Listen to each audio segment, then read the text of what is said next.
പ്രഭാഷകൻ 35-ാം അധ്യായം.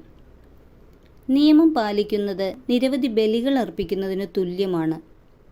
കൽപ്പനകൾ അനുസരിക്കുന്നത് സമാധാന ബലിക്ക് തുല്യവും. കരുണയ്ക്ക് പകരം കരുണ കാണിക്കുന്നത് ധാന്യബലിക്ക് തുല്യമാണ്.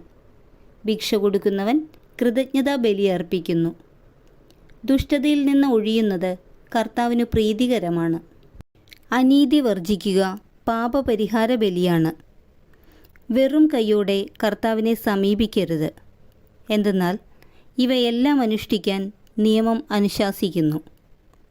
നീതിമാന്റെ ബലി ബലിപീഠത്തെ അഭിഷേകം ചെയ്യുന്നു. അതിൻ്റെ സുഗന്ധം അത്യുന്നതൻ്റെ സന്നിധിയിലേക്ക് ഉയരുന്നു. നീതിമാന്റെ ബലി സ്വീകാര്യമാണ്, അത് വിസ്മരിക്കപ്പെടുകയില്ല. കർത്താവിനെ മനം തുറന്ന് മഹത്വപ്പെടുത്തുക. ആദ്യഫലം സമർപ്പിക്കുമ്പോൾ ലുബ്ധ കാട്ടരുത്. കാഴ്ച സമർപ്പിക്കുമ്പോൾ മുഖം വാടരുത്. സന്തോഷത്തോടെ ദശാംശം കൊടുക്കുക. അത്യുന്നതൻ നൽകിയതുപോലെ അവിടത്തേക്ക് തിരികെ കൊടുക്കുക. കഴിവിനൊത്ത് ഉദാരമായി കൊടുക്കുക.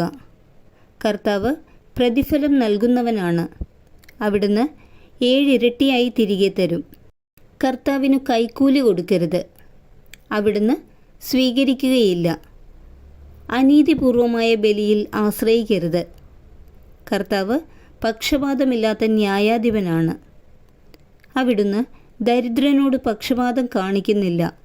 തിന്മയ്ക്ക് വിധേയനായവൻ്റെ പ്രാർത്ഥന അവിടുന്ന് കേൾക്കും. അനാഥൻ്റെ പ്രാർത്ഥനയോ വിധവയുടെ പരാതികളോ അവിടുന്ന് അവഗണിക്കുകയില്ല. തൻ്റെ കണ്ണീരിനു കാരണമായവനെതിരായി വിധവ വിലപിക്കുമ്പോൾ അവളുടെ കവിളിലൂടെ കണ്ണീർ ഒഴുകുകയില്ലേ? കർത്താവിന് പ്രീതികരമായി ശുശ്രൂഷ ചെയ്യുന്നവൻ സ്വീകാര്യനാണ്. അവൻ്റെ പ്രാർത്ഥന മേഘങ്ങളോളം എത്തുന്നു. വിനീതൻ്റെ പ്രാർത്ഥന മേഘങ്ങൾ തുളച്ചു കയറുന്നു.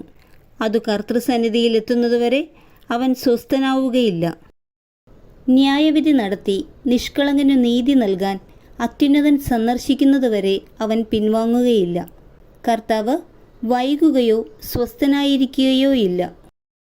അവിടുന്ന് നിർദ്ദയൻ്റെ അരക്കെട്ട് തകർക്കുകയും ജനതകളോട് പകരം വീട്ടുകയും ചെയ്യും.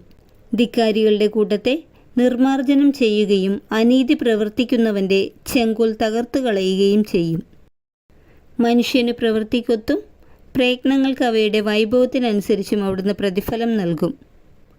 തൻ്റെ ജനത്തിൻ്റെ പരാതികൾക്ക് വിധി കൽപ്പിച്ച് തൻ്റെ കരുണയിൽ അവരെ ആനന്ദിപ്പിക്കും. വരൾച്ചയുടെ നാളുകളിൽ മഴക്കാറുപോലെ കഷ്ടതയിൽ കർത്താവിൻ്റെ കരുണ ആശ്വാസപ്രദമാണ്.